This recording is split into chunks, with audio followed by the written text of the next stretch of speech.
Hello, আসসালামু আলাইকুম viewers. আজকে আমরা গাড়ির গিয়ারের নিয়ম দেখানো হবে ভিডিওতে। আমাদের সাথে থাকেন। ফার্স্টে আমরা ফুল ক্লাস করব। ক্লাস করে তোমার ওইলো নিউট্রাল আছে, নিউট্রাল বামে নিয়া সোজা সামনে নিলে এটা ফার্স্ট গিয়ার লাগবে। ওটা হলো ফার্স্ট গিয়ার, ওটা হলো সেকেন্ড গিয়ার, বাদে হলো থার্ড গিয়ার, বাদে ফোর্থ গিয়ার। এটা চাইলাম ফোর্থ গিয়ারের গাড়ি, তো আমরা ফার্স্ট গিয়ার লাগাই আছে। তো আমরা সেকেন্ড গিয়ার আমরা ক্লাস থাকতে হইব। সেকেন্ড গিয়ার লাগাইতে হইলে ক্লাস রাখিয়া আমরা সোজা বরাবর নিচে রাখবো। তো এটা হলো তোমার সেকেন্ড গিয়ার। তো থার্ড গিয়ার রাখবো সমান আর আবার ক্লাস রাখতে হইব। তো ক্লাস রাখিয়া সামনে পুরা বরাবর একটু ডাইনে নিয়া সোজা মাঝামাঝি নিলে থার্ড গিয়ার লাগবো। ও সোজা থার্ড গিয়ার। এটা ফোর্থ গিয়ার গাড়ি, যেহেতু ফোর্থ গিয়ার পর্যন্ত যাইব। আমরা ফাইভ গিয়ার গাড়ি ফাইভ গিয়ার থাকবো তোমার সোজা বরাবর একটা কোনার। তো এটা ফোর্থ গিয়ার। তো ফোর্থ গিয়ার বর্তমানে 3 নম্বর গিয়ার আছে। তো 4 নম্বর গিয়ার আমরা বরাবর সুবিধা নিব। ও ফোর্থ গিয়ার হয়েছে।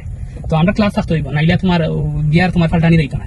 তো অঙ্ক বেগ গিয়ার। তো বেগ গিয়ার আমরা বেগ গিয়ার বলতে তোমার পিছনে যাইতো গাড়ি, ওটা হইলো বেগ গিয়ার।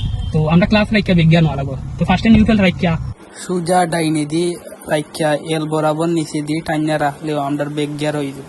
তো বেগ গিয়ার লাগানো হয়ে গেছে, আপনারা দেখতে আমরা পাচ্ছেন। এখানে ফাইভ গিয়ার হইলে তোমার ও ফোর গিয়ার ফাইভ গিয়ার ওইগুলো ওখানে। তো যেহেতু ফোর গিয়ারের গাড়ি, তো ফাইভ গিয়ার আমরা নিতে পারতাম না। তো সুজা ওখানে নিলে তোমার পুরা ফাইভ গিয়ার দেখবে। যেহেতু ফোর গিয়ার গাড়ি, ফোর গিয়ারের নিয়ম আমরা দেখাই। তো ও নিউট্রাল লাইনে তো রাখলে বাদে আমরা ক্লাস সাইডা তো রাখবো। তো গাড়ি দৌড়িত না, সুজা থাকবো। আজকে এখানে আমাদের ভিডিও শেষ। এইরকম ভিডিও পাওয়ার জন্য আমাদের চ্যানেল সাবস্ক্রাইব করবেন, লাইক করবেন, কমেন্ট করবেন, শেয়ার করবেন। কোনো ভুল ত্রুটি থাকলে আমাদের কমেন্টের মাধ্যমে বলবেন। আমরা নেক্সটে এইরকম ভিডিও বানাইতে পারবো, বুঝিয়ে বলতে পারবো। ওকে, আসসালামু আলাইকুম।